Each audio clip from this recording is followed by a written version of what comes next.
नमस्कार, मैं हूं जल्पा क्षत्रिय और आप देख रहे हो के न्यूज नेशनल। खबरों से पहले गौर करते हैं आज की हेडलाइंस पर।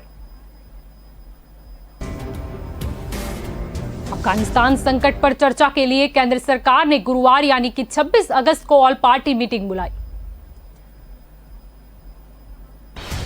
उत्तर प्रदेश के पूर्व मुख्यमंत्री और राजस्थान हिमाचल प्रदेश के पूर्व राज्यपाल कल्याण सिंह पंचतत्व में विलीन हो गए। उत्तराखंड विधानसभा का मॉनसून सत्र आज से शुरू। इसके साथ ही राजनीतिक दलों ने भी सरकार के खिलाफ हल्ला बोलना शुरू कर दिया। अफगानिस्तान में तालिबान के संपूर्ण कब्जे के बाद से इसका असर भारतीय राजनीति से लेकर व्यापार तक पर पड़ा। दिल्ली में वायु प्रदूषण के खिलाफ जंग जारी। इस बीच सोमवार को इसमें बड़ा अध्याय जुड़ गया। दिल्ली के दिल नॉट पैलेस में देश का पहला स्मॉग टावर लगाया गया। हेडलाइंस के बाद खबरों पर गौर करें तो अफगानिस्तान संकट पर चर्चा के लिए केंद्र सरकार ने गुरुवार यानी कि 26 अगस्त को ऑल पार्टी मीटिंग बुलाई है। विदेश मंत्री एस जयशंकर ने बताया है कि प्रधानमंत्री नरेंद्र मोदी ने विदेश मंत्रालय से राजनीतिक दलों के नेताओं को युद्धग्रस्त देश के घटनाक्रम के बारे में जानकारी देने को कहा है। उन्होंने ट्वीट कर कहा है कि संसदीय कार्य मंत्री प्रहलाद जोशी इस मामले में आगे की डिटेल देंगे। तो कांग्रेस के पूर्व अध्यक्ष राहुल गांधी ने इस मामले में लेकर सवाल भी खड़े कर दिए हैं। उन्होंने ट्विटर पर एस जयशंकर के पोस्ट पर पूछा कि पीएम मोदी इस मुद्दे पर कुछ क्यों नहीं बोलते या फिर उन्हें पता ही नहीं है कि अफगानिस्तान में क्या चल रहा है। 17 अगस्त को पीएम मोदी ने इस मसले पर कैबिनेट कमेटी की बैठक की अध्यक्षता भी की थी। इस दौरान उन्होंने अधिकारियों से अफगानिस्तान में फंसे भारतीयों की सुरक्षित निकासी सुनिश्चित करने के लिए कहा था। एक सीनियर अफसर के मुताबिक प्रधानमंत्री ने कहा कि भारत को न सिर्फ अपने लोगों की सुरक्षा करनी चाहिए बल्कि हमें उन सिख और हिंदू अल्पसंख्यकों को भी शरण देनी चाहिए जो भारत आना चाहते हैं। हमें अपने अफगान भाई और बहनों की भी हर संभव मदद करनी चाहिए जो इसके लिए भारत की ओर देख रहे हैं। तो दिल्ली एयरपोर्ट पर एक और विमान भारतीयों को लेकर पहुंचा है। एयर इंडिया की फ्लाइट AI 972 इन्हें लेकर आई है। इससे पहले कतर एयरवाइज की फ्लाइट भी भारतीयों को लेकर दोहा से दिल्ली पहुंची थी। इसके साथ ही कुल 146 भारतीय अब पहुंच गए हैं। उत्तर प्रदेश के पूर्व मुख्यमंत्री और राजस्थान हिमाचल प्रदेश के पूर्व राज्यपाल कल्याण सिंह पंचतत्व में विलीन हो गए। राजकीय सम्मान के साथ बुलंदशहर जिले में नरोरा स्थित बंसी घाट पर उनका अंतिम संस्कार हुआ। उनके बेटे राजवीर सिंह ने उन्हें मुखाग्नि दी। इससे पहले रक्षा मंत्री राजनाथ सिंह, उत्तराखंड के मुख्यमंत्री पुष्कर सिंह धामी, केंद्रीय मंत्री स्मृति ईरानी, यूपी के मुख्यमंत्री योगी आदित्यनाथ, डेप्यूटी सीएम केशव प्रसाद मौर्य समेत कई बड़े नेताओं ने पूर्व सीएम को श्रद्धांजलि दी।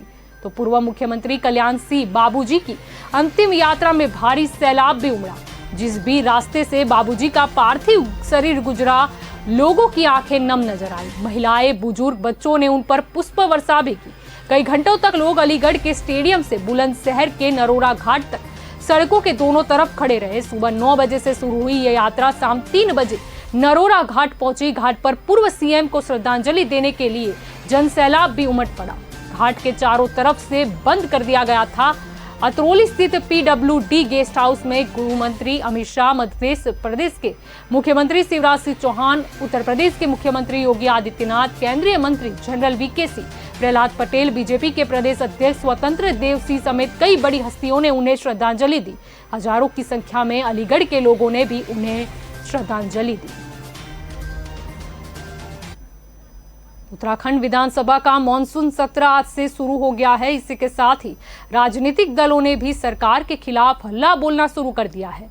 भू कानून की मांग को लेकर उत्तराखंड क्रांति दल ने विधानसभा कूच किया। हालांकि पुलिस ने उन्हें बैरिकेडिंग लगाकर रोक दिया। उत्तराखंड क्रांति दल ने विधानसभा सत्र के पहले दिन ही सरकार के खिलाफ हल्ला बोला। बड़ी संख्या में कार्यकर्ता हाथों में तख्तियां और दल का झंडा लिए विधानसभा कूच के लिए निकले, लेकिन पहले से ही मुस्तैद पुलिस ने सभी कार्यकर्ताओं को बैरिकेडिंग लगाकर रिसपना में रोक दिया।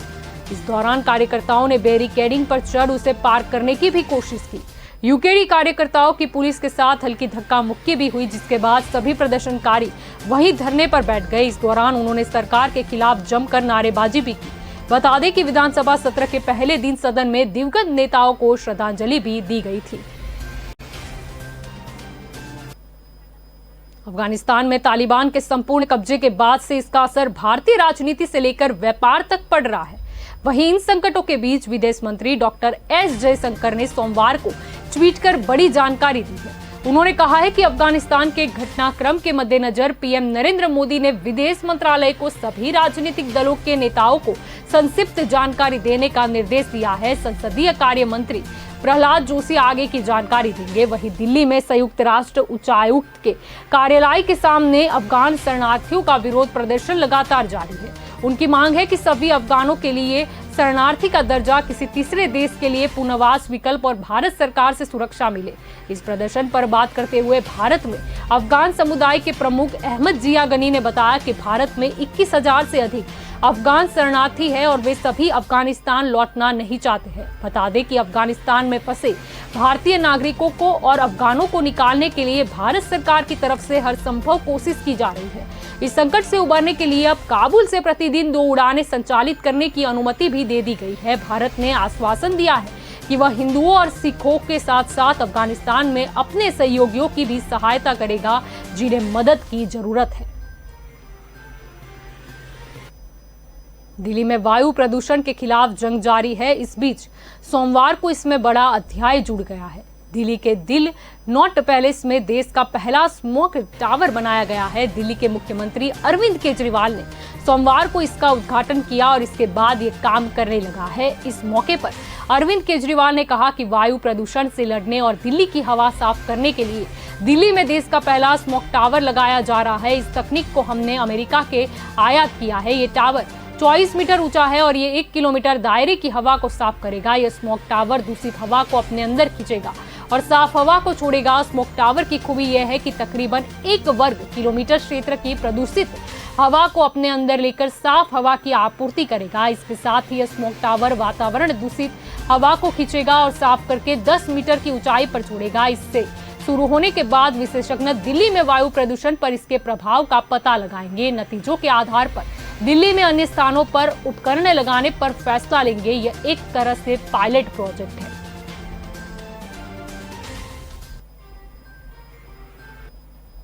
तो खबरों में अभी वक्त हो चला है एक ब्रेक का, लेंगे एक ब्रेक।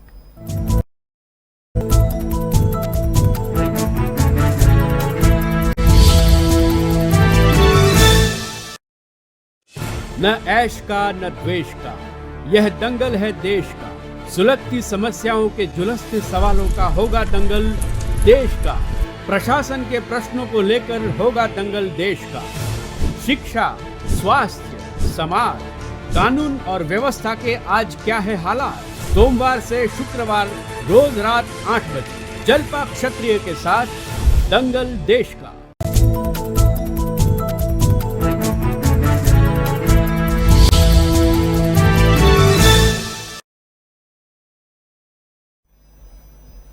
Welcome back. आगे खबरों पर गौर करें तो अमेरिका के प्रांत टेनेसी में 17 इंच बारिश होने के कारण बाढ़ आने से कम 22 लोगों की मौत हो गई और तकरीबन 55 लोग लापता है। रविवार को बचाव दल क्षतिग्रस्त घरों और मलबे के बीच लोगों को तलाशते रहे तो अधिकारियों ने बताया कि शनिवार को टेनेसी के मध्य क्षेत्र में हुई भारी बारिश में ग्रामीण इलाकों में सड़कें बह गई, सेलफोन टावर उखड़ गए और टेलीफोन लाइनें ठप पड़ गई। हम्फ्रेज काउंटी स्कूल्स में स्वास्थ्य एवं सुरक्षा निरीक्षण समन्वयक क्रिस्टी ब्राउन ने बताया कि आपात सेवा कर्मी लोगों की घर घर जाकर तलाश कर रहे हैं। हम्फ्रेज काउंटी के शेरिफ क्रिस डेविस ने क्षेत्र में 22 लोगों की मौत होने की पुष्टि की है। उन्होंने कहा है कि बाढ़ में बहे 55 लापता लोगों में से ज्यादातर नदी के इलाकों में रहते थे, जहां पर पानी सबसे तेजी से बढ़ा। मरने वालों में 2 जुड़वा बच्चे भी शामिल हैं। राष्ट्रीय मौसम विज्ञान सेवा ने बताया कि हम्फ्रेज काउंटी में शनिवार को एक दिन में से कम वक्त में करीब 17 इंच बारिश हुई। टेनेसी के गवर्नर बिल ले ने क्षेत्र का दौरा भी किया।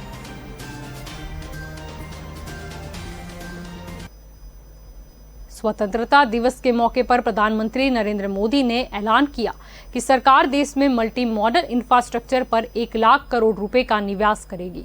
मल्टी मॉडल इंफ्रास्ट्रक्चर में सड़क, रेल, वायु एवं जलमार्ग जैसे विभिन्न परिवहन माध्यमों से स्रोत से गंतव्य तक वस्तुओं की आवाजाही सुनिश्चित करता है। परिवहन के हर माध्यम के लिए अलग अलग जिम्मेदार ट्रांसपोर्ट कैरियर होते हैं, लेकिन सारी गतिविधि को एक ही अनुबंध के तहत पूरा किया जाता है, जो कई तरह की मुश्किलों को दूर करता है। मल्टी मॉडल इंफ्रास्ट्रक्चर की मदद से वस्तुओं की आवाजाही कम लागत में तेज और सुगम होती है। इससे प्रदूषण कम होता है और कार्बन उत्सर्जन को न्यूनतम करने में भी मदद मिलती है। ये विडंबना ही है कि भारत जैसे देश की जीडीपी की तुलना में लॉजिस्टिक का खर्च बहुत ज्यादा है। कोरोना महामारी और बदलते भू-राजनीतिक परिदृश्य ने विभिन्न बहुराष्ट्रीय कंपनियों को वैश्विक आपूर्ति श्रृंखला में विविधता के लिए प्रोत्साहित किया है। शिफ्टिंग के कुछ संकेत भी स्पष्ट है।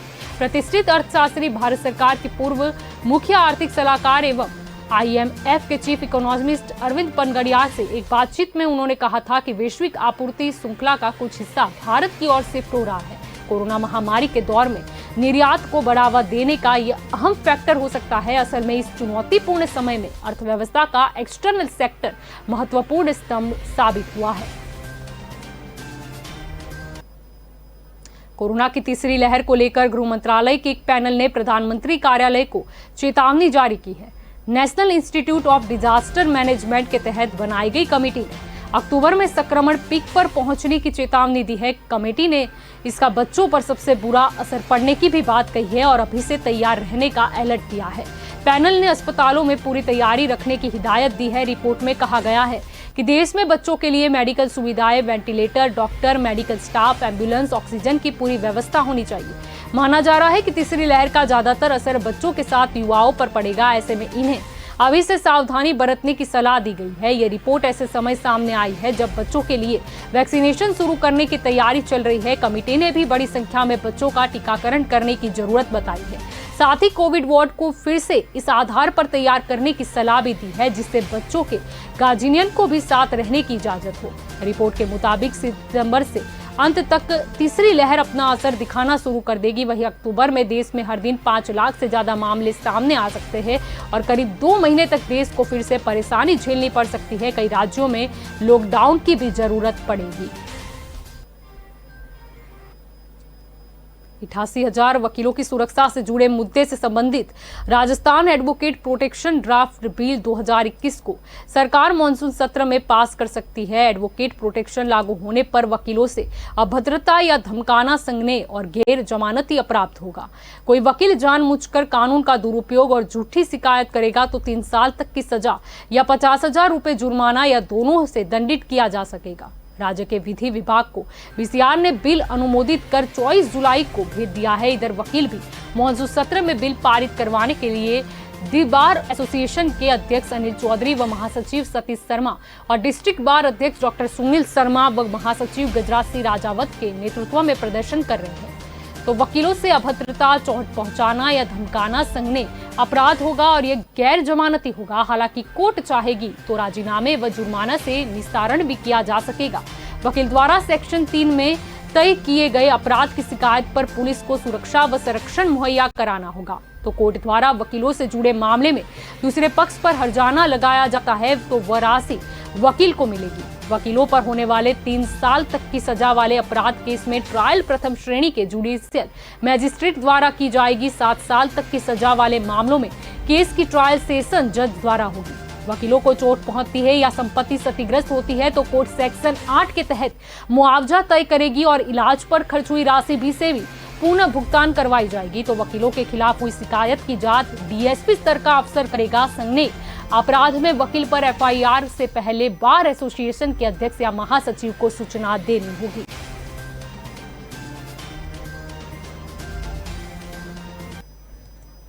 इंदौर के बाणगंगा इलाके में रविवार को एक वायरल वीडियो को लेकर जमकर हंगामा हुआ।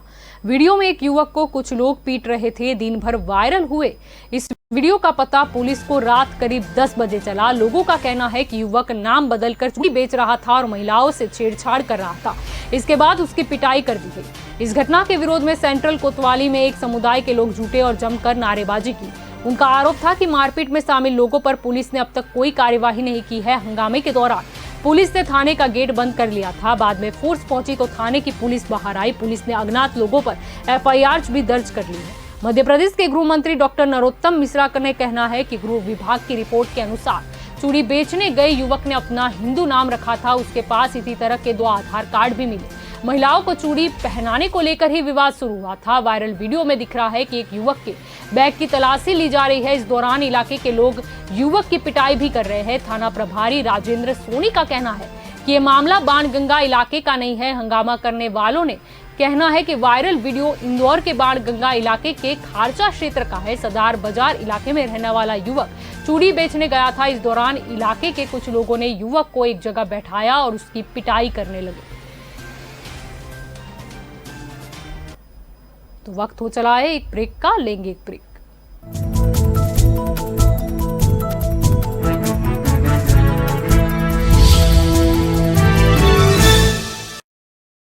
दिल का परिंदा उड़ चला, अंदाज अपना मन चला, खुद की तो सुन ले, जी भर के जी ले, रुक जाना तू अब ठहर।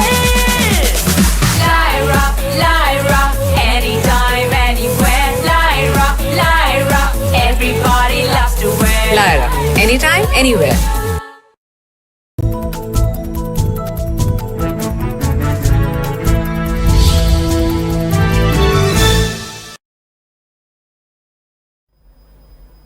Welcome back. आगे खबरों पर गौर करें तो चंद्रपुर में जादू टोने के आरोप में ग्रामीणों ने 7 लोगों को एक साथ बांधकर चौराहे पर बुरी तरह पीटा है। इनमें 4 महिलाएं और 3 बुजुर्ग हैं। बुजुर्गों समेत 5 की हालत गंभीर हो गई है। इन्हें अस्पताल में भर्ती कराया गया है। घटना की तस्वीरें सामने आने के बाद रविवार को पुलिस ने 12 लोगों के खिलाफ मामला दर्ज कर लिया है। सरेआम पिटाई की एक घटना तेलंगाना महाराष्ट्र सीमा पर वानी खुर्द गांव की है। ग्रामीणों ने शनिवार को इस परिवार को चौराहे पर बांध दिया और पीटने लगे। पूरा परिवार छोड़ने की गुहार करता रहा, लेकिन कोई भी उनकी मदद को सामने नहीं आया। इस घटना के बाद गांव में पुलिस की एक टुकड़ी तैनात कर दी गई है। कड़ी जांच के बाद ही किसी बाहरी व्यक्ति को गांव में प्रवेश दिया जा रहा है। डॉक्टर नरेंद्र दाभोलकर की संस्था महाराष्ट्र अंधश्रद्धा निर्मूलन समिति से जुड़े कुछ सामाजिक कार्यकर्ता गांव पहुंचे हैं और लोगों को अंधविश्वास के खिलाफ जागरूक करने की भी कोशिश की। सहायक पुलिस निरीक्षक संतोष अंबिके ने बताया कि शनिवार को वानी गांव में हुई इस घटना के तुरंत बाद शांति व्यवस्था को लेकर गांव की सरपंच और पुलिस टीम के साथ बैठक हुई है। हमने गांव में पर्याप्त सुरक्षा कर्मी तैनात कर दिए हैं। फिलहाल सभी आरोपी फरार है और जब उन्हें अरेस्ट किया जाएगा तो पुलिस के कुछ अधिकारी भी गांव में जाकर सुरक्षा व्यवस्थाओं का जायजा लेंगे। एल्गार परिषद केस में गिरफ्तार 15 लोगों के खिलाफ 16 अपराधों के तहत केस दर्ज करने का प्रस्ताव दिया है। इसमें देश के खिलाफ युद्ध छेड़ने का आरोप तो है, लेकिन प्रधानमंत्री की हत्या की साजिश का जिक्र नहीं है। जबकि पुणे पुलिस ने अपने ड्राफ्ट चार्ज में कहा था कि प्रधानमंत्री नरेंद्र मोदी की हत्या करने के लिए हथियार जुटाए गए हैं। इस महीने की शुरुआत में एनआईए ने स्पेशल कोर्ट को ड्राफ्ट चार्ज की कॉपी सौंपी है। इसमें विदेशों से हथियार और गोला बारूद लाने की कोशिश का जिक्र शामिल है, जिसका दावा पुणे पुलिस ने भी किया था। एनआईए अधिकारी ने बताया कि ड्राफ्ट चार्ज में पीएम की हत्या की साजिश को लेकर कुछ नहीं कहा गया। इस मामले में मिला सबूत ट्रायल का हिस्सा होगा। ड्राफ्ट में कहा गया है कि आपराधिक साजिश का इरादा भारत से एक हिस्से को अलग करना और लोगों को इस तरह के अलगाव के लिए उकसाना था। आरोपियों का इरादा विस्फोटक पदार्थों का इस्तेमाल करके लोगों के मन में आतंक पैदा करना था। इसमें दावा किया गया है कि आरोपियों ने जवाहरलाल नेहरू विश्वविद्यालय और Tata institute of social science समेत दूसरी यूनिवर्सिटी के स्टूडेंट को आतंक फैलाने के लिए भर्ती किया था। पुणे पुलिस ने दावा किया है कि उन्होंने मौके से एक चिट्ठी बरामद की थी। इस मामले में आरोपी रोना विस्सल का कहना है कि उन्हें लैपटॉप को हैक कर उसमें फर्जी ढंग से नकली सबूत प्रदान करने को किए गए और विल्सन ने बॉम्बे हाईकोर्ट में याचिका दायर कर उनके खिलाफ लगे आरोप वापस लेने और चार्जशीट को रद्द करने को भी कहा।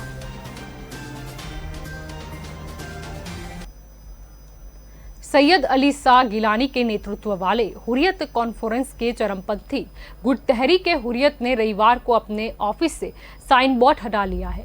इस चरमपंथी समूह का हेड ऑफिस श्रीनगर के हैदरपोरा इलाके में है। जानकारी के मुताबिक केंद्र सरकार गैर कानूनी गतिविधियां अधिनियम के तहत अलगाववादी संगठन के नरमपंथी और कट्टर दोनों धड़ों पर प्रतिबंध लगा सकती है।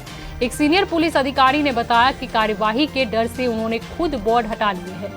यूएपीए की धारा 3 1 के तहत हुर्रियत पर कार्यवाही हो सकती है। अधिनियम की इस धारा के मुताबिक अगर केंद्र सरकार को लगता है कि कोई संगठन एक गैर कानूनी संगठन है या बन गया है तो वह अधिसूचना के जरिए ऐसे संगठन को यूएपीए के तहत गैर कानूनी घोषित कर सकते हैं। जून में केंद्रीय गृह मंत्री अमित शाह ने कश्मीरी घाटी में बढ़ते कंठरपंथ पर नियंत्रण रखने की बात कही थी, जिसके बाद एनआईए ने जम्मू कश्मीर में कई जगहों पर छापा मारा था। एनआईए हुर्रियत के खिलाफ टेरर फंडिंग के कई मामलों की जांच कर रही है। इस मामले में दोनों गुटों के कई लोग 2017 से जेल में हैं। जेल में बंद लोगों में गिलानी के दामाद अल्ताफ अहमद साहब, व्यवसायी जहूर अहमद वटाली, गिलानी के करीबी और कट्टरपंथी अलगाववादी संगठन तहरीक ए हुर्रियत के प्रवक्ता अयाज अकबर, फिर सैफुल्लाह और हुर्रियत कॉन्फ्रेंस के नरमपंथी धड़े के प्रवक्ता शाहिद उल इस्लाम शामिल है।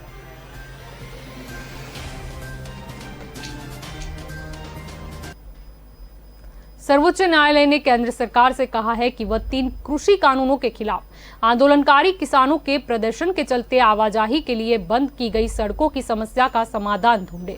अदालत ने यह निर्देश नोएडा के एक निवासी की याचिका पर सुनवाई के दौरान दिया। याचिकाकर्ता ने अपनी याचिका में नोएडा से दिल्ली का मार्ग खाली रखना सुनिश्चित करने की मांग की गई थी। याचिकाकर्ता का कहना है कि नोएडा से दिल्ली को जोड़ने वाली सड़कें किसान आंदोलन की वजह से बंद है और इसकी वजह से लोगों को परेशानी का सामना करना पड़ रहा है। इन्हें तत्काल खोला जाना चाहिए। इस पर सुप्रीम कोर्ट ने केंद्र सरकार से पूछा कि आखिर अब तक सड़कें बंद क्यों है। प्रदर्शन करने में कोई बुराई नहीं है, लेकिन सड़कें बंद नहीं होनी चाहिए। इसके साथ ही कोर्ट ने केंद्र सरकार और 3 संबंधित राज्य सरकारों को नोटिस जारी कर जवाब मांगा है। कोर्ट ने कहा है कि वे समन्वय स्थापित करें और रोड ब्लॉक को खत्म करने का प्रयास करें। कोर्ट ने आगे कहा कि समाधान केंद्र सरकार और संबंधित राज्यों के हाथ में है। किसी भी कारण से सड़कों को बंद नहीं किया जाना चाहिए। मसले के समाधान के लिए केंद्र को समय दिया जाता है, वह इस मसले का समाधान करे और हमें रिपोर्ट सौंपे। इंग्लैंड के तेज गेंदबाज मार्क वुड हेडिंग्ले के लीड्स में होने वाले तीसरे टेस्ट से बाहर हो गए हैं। लॉर्ड्स टेस्ट में दूसरे टेस्ट के दौरान ही उन्हें दाएं कंधे में चोट लगी थी, तो इंग्लैंड क्रिकेट बोर्ड ने प्रेस रिलीज के जरिए इसकी जानकारी दी थी। लॉर्ड्स टेस्ट की दूसरी पारी में वुड ने ज्यादा बॉलिंग नहीं की थी। लीड्स में उनकी जगह साकिब महमूद को मौका मिल सकता है। ऐसा हुआ तो यह साकिब का डेब्यू टेस्ट भी साबित होगा। इंग्लैंड के हेड कोच क्रिस सिल्वरवुड ने कहा है कि वुड फिट नहीं है और इस वजह से उन्हें जगह नहीं मिल पा रही है। हालांकि वे स्क्वाड में बने रहेंगे। उन्हें अगले 2 टेस्ट में फिटनेस के आधार पर मौका मिल सकता है। 31 साल के वुड का तीसरे टेस्ट के बाद असेसमेंट होगा। वुड चोटिल होने वाले इंग्लैंड के देखे जाए तो चौथे गेंदबाज है। वुड से पहले स्टुअर्ट ब्रॉड, क्रिस वॉक्स और जोफ्रा आर्चर पहले ही इंजरी के कारण मैच नहीं खेल पा रहे हैं, तो साकिब महमूद को पिछले टेस्ट के दौरान स्क्वाड में शामिल किया गया था। महमूद ने पाकिस्तान के खिलाफ वनडे सीरीज के दौरान शानदार गेंदबाजी की थी। वे अपनी स्पीड के लिए जाने जाते हैं। उनकी एवरेज स्पीड 86 मीटर प्रति घंटा है, जो कि जोफ्रा आर्चर, मार्क वुड और एंड्रयू फ्लिंटॉफ के बाद सबसे ज्यादा है। तो खबरों में अभी बस इतना ही। ज्यादा जानकारी के लिए आप जुड़े रहे के न्यूज नेशनल के साथ। नमस्कार।